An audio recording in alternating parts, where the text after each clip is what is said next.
Hey, kembali lagi. Saya Nicholas Krismadi Fernandez dalam pertemuan Matematika Diskrit pertemuan keempat tentang relasi dan fungsi dalam pemrograman. Kali ini kita akan membahas tentang tiga hal, yaitu relasi biner dan representatifnya, lalu kedua jenis-jenis fungsi, dan ketiga ada penerapan dalam sistem basis algoritma Hassing. Jadi kita langsung lanjut aja. Yang pertama relasi biner dan representasinya, atau dalam bentuk ini graf dan matriks. Nah, relasi biner adalah hubungan antara dua himpunan yang menghubungkan elemen dari satu himpunan dengan elemen dari himpunan yang sama atau berbeda. Jika terdapat himpunan A, maka relasi biner R adalah himpunan pasangan terurut dari A, yaitu R himpunan dari A kali A, di mana A kali A adalah hasil kali kartesius himpunan A dengan dirinya sendiri. Himpunan A disebut daerah asal atau domain dan dari R, dan himpunan B disebut daerah hasil atau range dari R. Di sini ada kelihatan, di situ ada himpunan A, 0, 1, dan 2, dan ada himpunan B, A dan B. Nah, dari sini kelihatan ada garis dari 0 ke A, 1 ke A, 1 ke B, 2 ke B, dan sebagainya. Yang A itu adalah domain atau daerah asal, dan B adalah range atau tujuannya. Relasi di dalam himpunan nyata erat kaitannya dengan dua atau lebih individu maupun kelompok yang saling berhubungan. Misalnya, hubungan antara mahasiswa dengan mata kuliah atau dosennya, pegawai dengan gajinya, dan sebagainya. Dalam matematika diskrit, relasi dapat didefinisikan sebagai hubungan antara dua atau lebih elemen pada masing-masing himpunan. Selanjutnya, relasi pada sebuah himpunan dapat direpresentasikan secara grafis dengan graf berarah. Seperti yang terlihat, graf berarah tidak didefinisikan untuk merepresentasikan relasi dari suatu himpunan ke himpunan lain.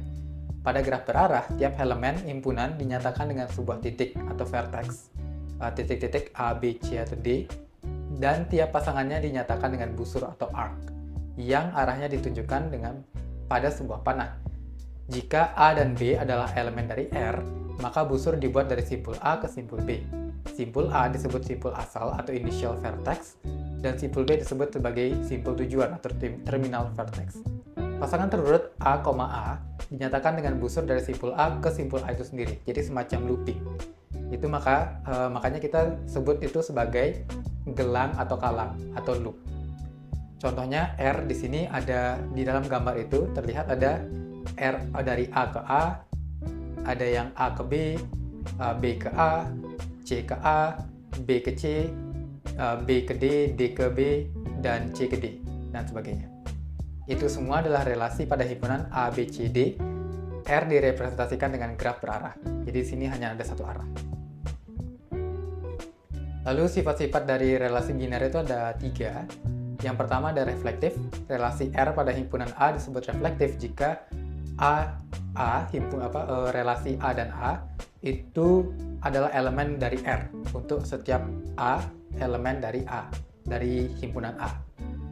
Menghantar, relasi R pada himpunan A disebut menghantar jika relasi antara A dan B itu adalah elemen dari R dan relasi B dan C adalah elemen dari R. Maka A dan C adalah elemen dari R juga. Untuk A, B, C itu adalah elemen dari himpunan A. Sifat menghantar pada graf berarah ditunjukkan jika ada busur dari A ke B dan dari B ke C. Maka juga terdapat busur berarah dari A ke C. Stangkup dan tak stangkup. Lalu di sini relasi R pada himpunan A disebut stangkup jika untuk semua A dan B atau titik-titik A dan B itu adalah elemen dari himpunan A.